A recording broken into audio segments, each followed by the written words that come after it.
नमस्कार दोस्तों, हमारे YouTube चैनल सक्सेस गुरु मंत्रा में आपका बहुत बहुत स्वागत है। दोस्तों, आज के वीडियो में हम बात करेंगे 23 दिसंबर 2018 को जो KVS का PGT का पेपर हुआ था उसके हिंदी साहित्य के पेपर के बारे में आज देखेंगे उसमें किस किस तरह के प्रश्नों को लिया गया।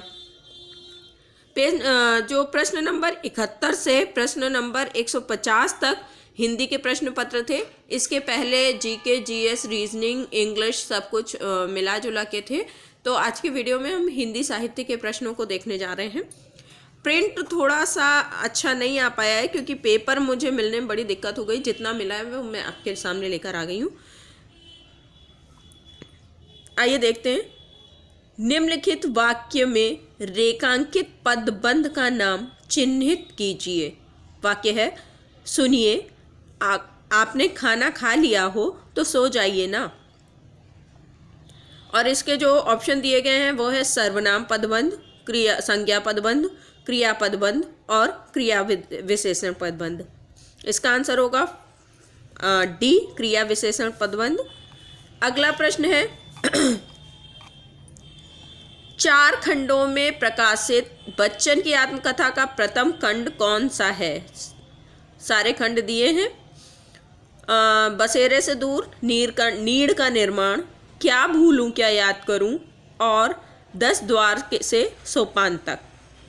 तो दोस्तों, बच्चन जी का जो आत्म कथा है उसका जो प्रथम खंड है वो है नीड़ का निर्माण, यानी कि ऑप्शन 2।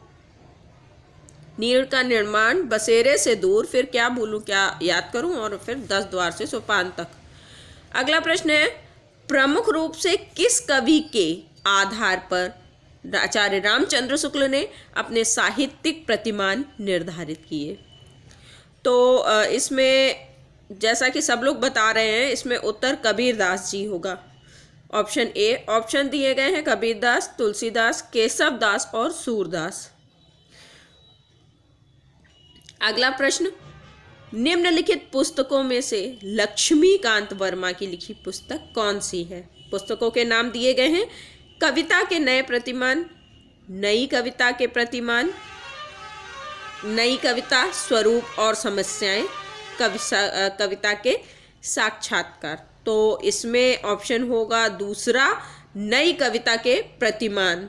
नई कविता के प्रतिमान लक्ष्मीकांत वर्मा, और कविता के नए प्रतिमान आप लोग जानते होंगे नामवर सिंह जी का है।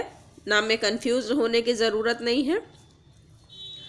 अगला प्रश्न है, अकाल पुरुष गांधी शीर्षक से महात्मा गांधी का जीवन में के माध्यम से नए धर्म की अवधारणा को किस साहित्यकार ने साकार किया? तो अकाल पुरुष गांधी आप सभी जानते हैं, जैनेन्द्र कुमार की रचना है। प्रश्न में ऑप्शन दिए गए हैं विष्णु प्रभाकर, गिरिराज किशोर, रामविलास शर्मा और जैनेन्द्र कुमार। तो इसका आंसर होगा ऑप्शन डी, जैनेन्द्र कुमार। अगला प्रश्न है, रामधारी सिंह दिनकर को ज्ञानपीठ पुरस्कार किस रचना पर दिया गया? ऑप्शन दिए उर्वशी, रेणुका, कुरुक्षेत्र और हुंकार। इसका आंसर होगा ऑप्शन ए, उर्वशी। उर्वशी के लिए दिनकर जी को जो ज्ञानपीठ पुरस्कार था वो दिया गया था। अगला प्रश्न है, इस पृष्ठ पे कुछ धूमिल नजर आ रहा है। निम्नलिखित पुस्तकों में से किसकी भूमिका को छायावाद का घोषणा पत्र माना गया है? अणिमा, पल्लव, परिमल और कामायनी। तो इसका उत्तर होगा ऑप्शन बी, पल्लव। पड़ोस की खुशबू यात्रा वृत्तांत किस लेखक का है? नरेश मेहता जी का, नासिरा शर्मा जी का, रामदरस मिश्र जी का या शिव प्रसाद सिंह जी का, सॉरी। तो इसका उत्तर होगा ऑप्शन बी, रामदरस मिश्र। अगला प्रश्न, हम तो सारा का सारा लेंगे, कम से कम वाली बात हमसे नहीं ना कहिएगा, ना हमसे कहिएगा। ये पंक्तियाँ किसकी हैं? आगे सर्वेश्वर दयाल शर्मा, सक्सेना, रघुवीर सहाय या मुक्तिबोध। तो इसका आंसर होगा ऑप्शन सी, रघुवीर सहाय। अगला प्रश्न है, अपभ्रंश को पुरानी हिंदी सर्वप्रथम किसने कहा था? ऑप्शन है जॉर्ज ग्रियर्सन, चंद्रधर शर्मा गुलेरी, रामचंद्र शुक्ल या राहुल सांस्कृत्यायन। इसका आंसर होगा ऑप्शन बी, चंद्रधर शर्मा गुलेरी जी ने सबसे पहले अपभ्रंश को पुरानी हिंदी कहा था। अगला प्रश्न, निम्नलिखित में से भारतेंदु की कौन सी रचना नाट्य रासक है? ऑप्शन दिए हैं भारत दुर्दशा, नील देवी, सत्य हरिश्चंद्र और अंधेर नगरी। इसका आंसर होगा ऑप्शन ए, भारत दुर्दशा। अगला प्रश्न, अमरकांत प्रेम जी चंद जी के किस उपन्यास का पात्र हैं? तो इसमें जो ऑप्शन दिए हैं वो है रंगभूमि, कर्मभूमि, गबन और सेवा सदन। तो जो अमरकांत है ये कर्मभूमि का पात्र है। अमरकांत समरकांत दोनों ही कर्मभूमि के पात्र हैं। इसका आंसर होगा ऑप्शन बी। शिव सिंह सरोज का रचना काल क्या है? शिव सिंह सरोज का रचना काल का ऑप्शन इसमें दिया है 1833, 1830, 1836 और 1840। और तो मुझे लगता है यहाँ पे कुछ मिस प्रिंट हुआ है। इसका ऑप्शन ए होना चाहिए 1883, क्योंकि शिव सिंह सरोज की रचना 1883 में की गई थी। अगला प्रश्न की ओर चलते हैं हम। ये अपेक्षाकृत कुछ साफ है, आगे शायद और साफ मिलेगा। निम्नलिखित में से कुतुबन की रचना है? चित्रावली, मधुमालती, मृगावती, आखिरी कलाम। तो इसमें कुतुबन जी की जो रचना है वो है ऑप्शन सी, मृगावती। अगला प्रश्न है, निम्नलिखित में से कौन सी रचना कविदेव की नहीं है? भाव विलास और अष्टायाम, अलंकार गंगा, सुजान विनोद। तो इसमें भाव विलास, अष्टायाम और सुजान विनोद तो है, अलंकार गंगा देव जी की रचना नहीं है। अगला प्रश्न है, नीचे दिए गए पदों में प्रयुक्त समासों के नाम किस विकल्प में क्रमशः दिए हैं? जो पदबंध दिए हैं वो हैं राह खर्च, व्यर्थ, गोला बारूद और छुट भैया। इसके ऑप्शंस अलग अलग दिए हैं। पहले में दिया है तत्पुरुष कर्मधाराएं अव्ययी भाव बहुव्रीहि, दूसरे में दिया है द्वंद्व अव्ययी भाव तत्पुरुष बहुव्रीहि, तीसरे में दिया है कर्मधाराएं राजपुरुष अव्ययी भाव और द्वंद्व, और चौथे में दिया है तत्पुरुष अव्ययी भाव द्वंद्व और कर्मधाराएं। इसका ऑप्शन 4 सही है। राह खर्च में तत्पुरुष समास, व्यर्थ में अव्ययी भाव समास, गोला बारूद में द्वंद्व और छुट भैया में कर्मधारय समास, ऑप्शन डी। अगला प्रश्न है, हिंदी समस्या नाटकों के प्रवर्तन का श्रेय किसे दिया जाता है? ऑप्शन है लक्ष्मी नारायण मिश्र, लक्ष्मी नारायण लाल, भुवनेश्वर प्रसाद और मोहन राकेश। तो इसका आंसर होगा ऑप्शन ए, लक्ष्मी नारायण मिश्र जी को। अगला जो प्रश्न है, छीनी पीतांबर कम्मर ते सुबिदादई मीढ़ी कपोलन रोरी, नैन नचाए कही मुस्काए लला फिर अयो खेलन होली। बोलते ही आप लोग सभी समझ गए होंगे। ऑप्शन दिए घनानंद ठाकुर, पद्माकर और मतीराम, और ये प्रसिद्ध पंक्तियां मतीराम जी की हैं, रीतिकालीन कवि। अगला प्रश्न, जिंदगी और जोक किसकी कहानी संग्रह है? ऑप्शन है मोहन राकेश, कमलेश्वर, अमरकांत, धर्मवीर भारती। तो ये जो कहानी संग्रह दिया है जिंदगी और जोक, ये अमरकांत जी का है। अगला प्रश्न, मैथिली शरण गुप्त को निम्नलिखित रचनाओं में से कौन अनुदित या मौलिक कौन अनुदित है मौलिक नहीं? तो ऑप्शन दिए हैं पंचवटी, जय भारत, मेघनाथ और नहुस। तो इसमें पंचवटी और जय भारत और नहुस तो मौलिक है, मेघनाथ वध इनकी अनुदित रचना है। अगला प्रश्न हम देखते हैं,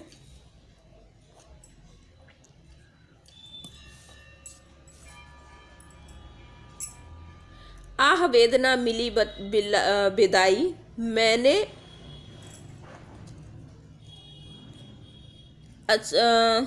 ये मुझे भी पढ़ने में आ नहीं रहा, काफ़ी दी। हाँ, आह वेदना मिली विदाई मैंने ब्रह्मवश जीवन सिंचित मधुकरियों की भीख लुटाई। ये किसका है? जो पंक्तियां हैं,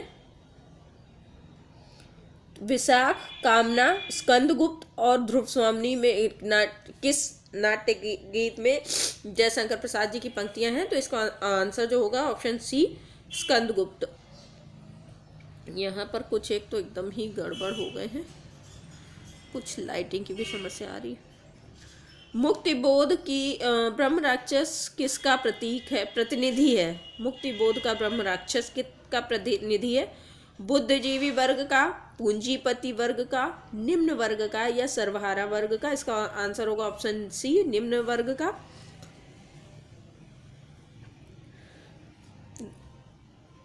राहुल संस्कृत्यायन के अनुसार नया गीत और दोहा कोश की रचना करने वाले बौद्ध सिद्ध कौन से हैं? सरहपा, कंडहपा, डोम्बिपा या कमरिपा? इसका आंसर होगा ऑप्शन ए, सरहपा। अगला प्रश्न है, मैंने देखा एक बूंद सहसा उछली मगर झाग से रंग गई क्षण भर ढलते सूरज की आग से। ये पंक्तियाँ किसकी हैं? तो एक बूंद सहसा उछली आज्ञेय जी की है, यात्रा वृत्तांत।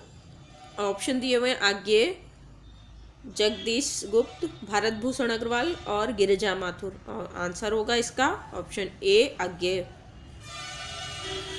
मधुप उपनाम से काव्यानुवाद करने वाले कौन से कवि हैं? ऑप्शन है माखन लाल चतुर्वेदी, महावीर प्रसाद, मैथिली चरण और भारतेंदु। इसका आंसर सभी जानते हैं, ऑप्शन बी, मैथिली शरण गुप्त। चतुर्सेन शास्त्री के उपन्यासों के अनुसार किस रस की चर्चा की गई है? श्रृंगार रस, शांत रस, इतिहास रस, अद्भुत रस। देखिए, इसमें मुझे इसके आंसर में कन्फ्यूज़न है। मेरे अनुसार तो ये वैसे इतिहास रस होता नहीं है, लेकिन मेरे अनुसार क्योंकि चतुर्सेन शास्त्री जी ने ज़्यादातर इतिहास परक उपन्यास लिखे हैं, तो ऑप्शन सी, इतिहास रस ही होना चाहिए। इसको थोड़ा आप देख लीजिएगा। परमुखापेक्षी शब्द का अर्थ है दूसरों का मुंह ताकने वाला, दूसरों को चाहने वाला, दूसरों की अपेक्षा सुंदर या दूसरों की सहायता चाहने वाला। तो परमुखापेक्षी का मतलब होता है दूसरों से सहायता चाहने वाला, ऑप्शन डी। अगला प्रश्न है, निम्नलिखित वाक्य अर्थ की दृष्टि से किस वेद के अंतर्गत आता है? मुझे तोड़ लेना बनमाली, उस पद पर तुम देना फेंक, इच्छार्थक, विस्मयार्थक, आदेशात्मक या देशभक्ति परक। तो ये इच्छार्थक वाक्य होगा, ऑप्शन ए। अगला प्रश्न है, निम्नलिखित काव्य पंक्तियों को पढ़कर पूछे गए प्रश्नों का उत्तर देना है। दुविधा हट साहस है, दिखता है पंथ नहीं, देश सुखी हो पर मन के दुख का अंत नहीं। दुख है न चांद खिला शरद रात आने पर, क्या हुआ जो खिला फूल रस बसंत जाने पर। जो न मिला भूला उसे, कर तू भविष्य के चरण, छाया मत छूना मन होगा दूना। इसमें प्रश्न दिया है, छाया शब्द प्रतीक है बीती बसंत का, वर्तमान दुखों का, भविष्य की योजनाओं का या अतीत की स्मृतियों का। तो इसका जो उत्तर होगा वो होगा ऑप्शन डी, अतीत की स्मृतियों का। अगला प्रश्न, उपर्युक्त वाक्यांश का केंद्रीय भाव। पहला, अतीत से प्रेरणा ग्रहण कर साहसी बनना। दूसरा, अतीत को भूल भविष्य पर ध्यान देना। तीसरा, अतीत और भविष्य का सामंजस्य स्थापित करना। और चौथा, जो नहीं मिल पाया उसके लिए उसे पाने के लिए उद्योग करना। तो इसका आंसर होगा ऑप्शन बी, अतीत को भूल भविष्य का पर ध्यान केंद्रित करना। अगला प्रश्न आपका है जो बहुत कम दिखाई दे रहा है, निम्नलिखित में से कौन सा कथन सही नहीं है? साक्षात्कार समाचार पाने का महत्वपूर्ण साधन है। साक्षात्कार सूचना लेने का प्रामाणिक माध्यम है। तीसरा, साक्षात्कार सूचना लेने का विशिष्ट माध्यम है। और चौथा, साक्षात्कार आज की पत्रकारिता का महत्वपूर्ण अंग है। तो इसका आंसर होगा बी, साक्षात्कार सूचना लेने का प्रामाणिक माध्यम है। अगला जो प्रश्न है, सरकारी कामकाज में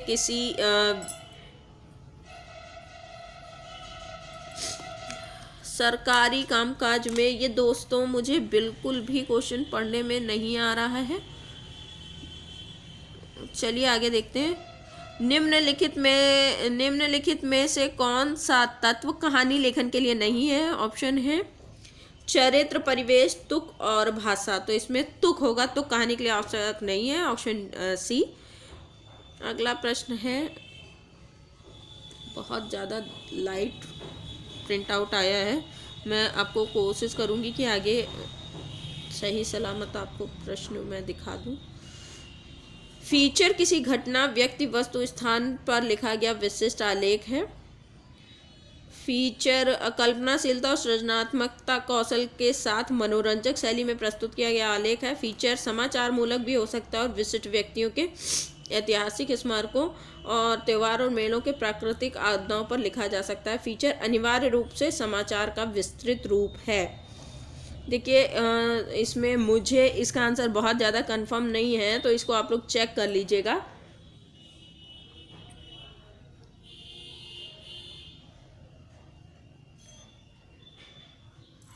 मेरे हिसाब से 2 होगा। फीचर कल्पनाशीलता और सृजनात्मक कौशल के साथ मनोरंजक शैली में प्रस्तुत करना होगा। बाकी आप देख लीजिएगा, यहाँ से आपको प्रिंट आउट सही मिल जाएगा और प्रश्न दिखेंगे। टेलीविजन लेखक के दृश्यांकन में किसकी भूमिका नहीं होती है? तो निर्माता की भूमिका नहीं होती है। ऑप्शन दिए निर्देशक, निर्माता, कलाकार और कैमरामैन।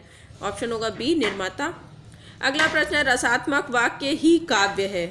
काव्य को की उपर्युक्त परिभाषा किस आचार्य ने दी है? ऑप्शन भामा, मम्मट, कुंतक और विश्वनाथ।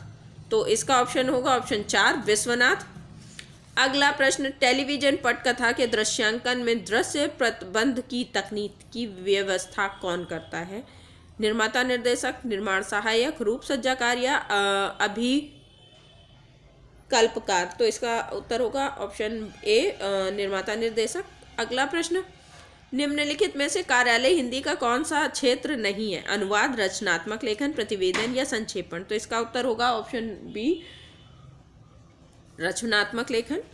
अगला प्रश्न, वर्णों से संधि हो जाने पर नए वाक्य की रचना होती है, नए स्वर बनता है, नए वर्ण प्रयुक्त होते हैं या नए ध्वनि बनती है।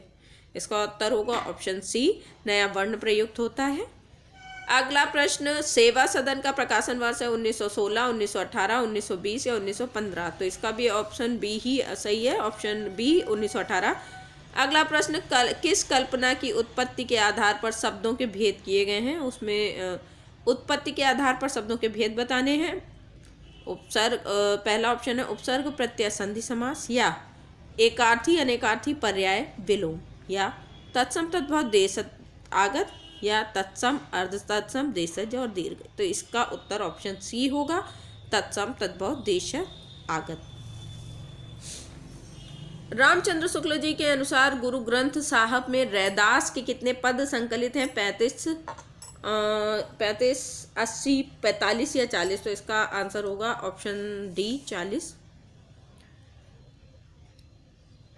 मोरा जोबना नवेला भया कैसे कर दीना, ये थोड़ा सा अस्पष्ट है। मैं कैसे कर दीनों कस नारी माल, पता नहीं, सुनो सेज डरावने लगे बिरहा अगनि मोहे डस डस जाए। इन पंक्तियों के रचनाकार पूछे हैं। ऑप्शन दिए हैं अमीर खुसरो, विद्यापति, जायसी और कबीर। तो इसका उत्तर होगा ऑप्शन ए जायसी, वो अमीर खुसरो। तुम्हारी ये दंत रित मुस्कान मृतक में भी डाल दे जान। ये किसकी पंक्तियां हैं? तो ऑप्शन दिए हैं सुभद्रा कुमारी चौहान, हरिवंश राय बच्चन, नागार्जुन और त्रिलोचन। सभी जानते हैं ऑप्शन सी नागार्जुन जी का है ये।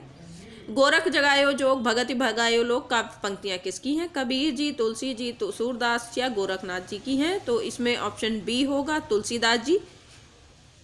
रामचंद्र शुक्ल ने हिंदी साहित्य का आरंभ कब से माना है? संवत 1000, संवत 1075, संवत 1100 या संवत 1050। तो इसका आंसर होगा संवत 1050, ऑप्शन बी। चीटी से लेकर हाथी पर्यंत सभी पर कविता हो सकती है, ये कथन किस विद्वान का है? महावीर प्रसाद द्विवेदी, रामचंद्र शुक्ल, मैथिली चरण गुप्त या बाल मुकुंद गुप्त। इसका answer option A Mahavir Prasad Dwivedi. गुप्त जी वास्तव में सामंजस्यवादी कवि हैं, प्रतिक्रिया प्रदर्शन करने वाले अथवा मद में झूमने वाले कवि नहीं। मैथिली चरण गुप्त पर ये मतव्य निम्नलिखित किन विचारकों का? रामचंद्र शुक्ल, रामस्वरूप चतुर्वेदी, नगेंद्र या रामधारी सिंह दिनकर। आंसर होगा ऑप्शन ए रामचंद्र शुक्ल। जब मन लागे राम सो अब अनंत को काहे को जाई, दादू पानी लूट जो ऐसे रहे समाई। उपर्युक्त पंक्तियों का क्या आशय है? मन राम के समान है, मन में जब राम में लीन है तो अन्यत्र नहीं भटकेगा। पानी नमक के समान है, नमक पानी में लीन हो जाता है। तो इसका आंसर होगा ऑप्शन बी, मन जब राम में लीन है तो अन्यत्र नहीं भटकेगा। अगला प्रश्न, निम्नलिखित में से कौन स्वच्छंदतावादी आलोचक के रूप में प्रसिद्ध है? रामचंद्र शुक्ल, नंद दुलारे वाजपेयी, हजारी प्रसाद द्विवेदी या रामविलास शर्मा? तो इसका आंसर होगा ऑप्शन बी, नंद दुलारे वाजपेयी। स्वाति श्री तुलसी कुलभूषण दूषण हरण गुसाई, 12 बार प्रणाम करूं हरो अब हरऊं शोक समुदाई। सॉरी, ये काव्य पंक्तियां किसकी हैं? तुलसीदास, स्वामी अग्रदास, मीराबाई या स्वामी हरिदास की? तो इसका आंसर होगा ऑप्शन सी, मीराबाई की। निम्नलिखित में से कौन सा कथन पद्मावत के बारे में सही नहीं है? इसमें प्रेम की लोकधर्मी स्वरूप का चित्रण हुआ है, इसमें दोहा चौपाई शैली अपनाई गई है, ये भारत लोक कथा पर आधारित प्रबंध काव्य है, पद्मावत की काव्य शैली प्रौढ़ और गंभीर नहीं है। तो इसमें इसको भी आप एक बार और पुनः चेक करिएगा, और मेरे हिसाब से ऑप्शन डी, पद्मावत की काव्य शैली प्रौढ़ और गंभीर नहीं है। अगला प्रश्न, निम्नलिखित वाक्य में से रिक्त स्थानों की पूर्ति के लिए जो शब्द आए उसे ठीक जगह चिन्हित कीजिए। ध्वनि पूर्वक पढ़ने के बाद डैश अनुच्छेद का सारांश लिखिए। तो इसमें उपर्युक्त की जो लिखने की वो है, अलग अलग तरह से लिखा, उपरोक्त, उपयुक्त, और उषयुक्त या उपर्युक्त। तो इसका आंसर होगा ऑप्शन बी, उपर्युक्त। चौपाई छंद में के बारे में कौन सा कथन उपयुक्त है? प्रत्येक चरण में 16 मात्राएं, अंत में धगड़ नहीं। प्रत्येक चरण में 18 मात्राएं, अंत में जगड़ तगड़ नहीं। प्रत्येक चरण में 16 मात्राएं, अंत में जगड़ तगड़ नहीं। प्रत्येक चरण में 18 मात्राएं, अंत में लघु और गुरु नहीं। तो इसका आंसर होगा ऑप्शन सी, प्रत्येक चरण में मात्राएं 16 मात्राएं और अंत में जगड़ तगड़ नहीं। निम्नलिखित साहित्यकारों में से सबसे कम आयु किसकी रही? जयशंकर प्रसाद, मुक्तिबोध, प्रेमचंद्र या हरिश्चंद्र? तो इसका आंसर होगा ऑप्शन डी, भारतेंदु हरिश्चंद्र जी की। अगला प्रश्न, अंग्रेज राज सुख साथ सबे सब भारी, पै धन विदेश चले जात यही अति ख्वारी। इन पंक्तियों का मूल कथ्य निम्नलिखित में से कौन सा है? राजभक्ति और देशभक्ति में द्वंद्व, अंग्रेजों की खुशामद, स्थितियों से संतुष्टि, अधिक सुख सुविधा की कामना। तो यहाँ पर जो राजभक्ति और देशभक्ति में द्वंद्व दिखाई दे रहा है, तो ऑप्शन ए सही होगा इसका। जो हो मैंने आप कई मैंने आप कई बेर परिश्रम किया कि खड़ी बोली में कुछ कविता बनाऊं, पर ये मेरे चित्तानुसार नहीं। ये किसका कथन है? अयोध्या सिंह उपाध्याय जी का, भारतेंदु हरिश्चंद्र जी का, अयोध्या प्रसाद खत्री का, ये जगन्नाथ रत्नाकर का। तो इसका आंसर होगा ऑप्शन डी, जगन्नाथ रत्नाकर। अगला प्रश्न है, निम्नलिखित में से किसे खड़ी बोली हिंदी का पहला महाकाव्य माना जाता है? साकेत, प्रिय प्रवास, लोकायतन या कामायनी? ऑप्शन बी सही है, प्रिय प्रवास। अंधेर है दस्यु, फिर भी मैं तुमसे प्रेम करती हूँ, ये पंक्ति प्रसाद की किस कहानी का है? आकाशद्वीप, पुरस्कार, गुंडा या सालवती? इसका आंसर होगा ऑप्शन ए, आकाशद्वीप। गहना एक कनक में गहना एक मेह भाव न दूजा, कहन सुनन को दुई कर थापिन, एक निवाज एक पूजा। उपर्युक्त पंक्तियों के रचयिता बताने हैं, कबीर, अमीर खुसरो, रैदास या गुरु नानक? इसका आंसर होगा ऑप्शन ए, कबीर। हजारी प्रसाद द्विवेदी के किस उपन्यास को रैक वो आख्यान भी कहा जाता है? बाण भट्ट की आत्मकथा, चारुचंद्र लेख, पुनर्वा या अनामदास का पोथा? इसका आंसर होगा ऑप्शन डी, अनामदास का पोथा। कटगुलाब के रचनाकार है मंजुल भगत, मृदुला गर्ग, ममता कालिया या मनु भंडारी? इसका आंसर भी होगा option B, Mridula Garg. Doctor Prashant Phanishwarnath Renu के किस उपन्यास के रचना पात्र हैं? परिकथा, कितने चौराहे, दीर्घ तपा, मैला आंचल? आंसर डी, मैला आंचल। निम्नलिखित काव्य पंक्तियों में निहित रस की पहचान कीजिए। प्रच्छन्न रोग, प्रकट भोग, संयोग मात्र भावी वियोग, आह लोभ मोह में लीन लोग, भूले हैं अपना अपरिणाम, ओ क्षण भर भंगुर भव राम राम? तो इसमें रस बताना है, इसमें शांत रस, श्रृंगार रस, करुण रस या भक्ति रस? तो इसका आंसर होगा ऑप्शन ए, शांत रस। हिंदी साहित्य का आलोचनात्मक इतिहास के रचनाकार रमाशंकर शुक्ल रसाल, दूसरे गणपति चंद्रगुप्त, बच्चन सिंह या रामकुमार वर्मा। तो इसका आंसर होगा आंसर डी, रामकुमार वर्मा। निबंध को गद्य का निकष रूप किस आलोचक ने कहा है? हजारी प्रसाद द्विवेदी, रामचंद्र शुक्ल, महावीर द्विवेदी या श्याम सुंदर दास। इसका आंसर होगा ऑप्शन बी, श्याम सुंदर दास। सुनकर क्या तुम भला करोगी मेरी भोली आत्मकथा, अभी सुनो अभी ये है वक्त, सखी सोई है मेरी मौन व्यथा। पंक्तियों के किसके द्वारा रचित है? जयशंकर प्रसाद, महादेवी, नरेंद्र या निराला। मेरे हिसाब से इसमें ऑप्शन डी होगा, निराला। इसको एक बार आप लोग और कंफर्म कर लीजिएगा। अगला प्रश्न है, पुष्टि मार्ग का प्रवर्तन किसने किया है? सूरदास, वल्लभाचार्य, माधवाचार्य या रामानुजाचार्य ने। इसका आंसर होगा ऑप्शन डी, वल्लभाचार्य जी ने। अगला प्रश्न, ओ मेरे चपल यौवन बाल, अंचल अबल में पड़ा सो, मचल कर मत साल। इन पंक्तियों किसके द्वारा रचित है? महादेवी, मैथिली शरण गुप्त, सुमित्रा नंदन पंत, जयशंकर प्रसाद। इसका आंसर होगा option B, Maithili Sharan Gupt. Sorry दोस्तों, एक तो तबीयत ठीक नहीं है, बोलने में मुझे बहुत तकलीफ हो रही है और प्रिंट भी कुछ ठीक नहीं है। अगर अच्छा प्रिंट मिलता है तो मैं आपको डाल दूंगी, और बहुत अच्छा प्रिंट नहीं है। आप इससे सिर्फ सुन के अपने आंसर्स टैली कर सकते हैं, तो आप आंसर्स टैली कर लीजिएगा। और जो आप आंसर्स में मुझे कन्फ्यूज़न रह गया है, आप ज़रूर उनके नीचे आंसर्स मुझे नीचे कमेंट बॉक्स में बताइएगा। मैं वेट करूंगी। मेरे साथ बने रहने के लिए धन्यवाद। नमस्कार।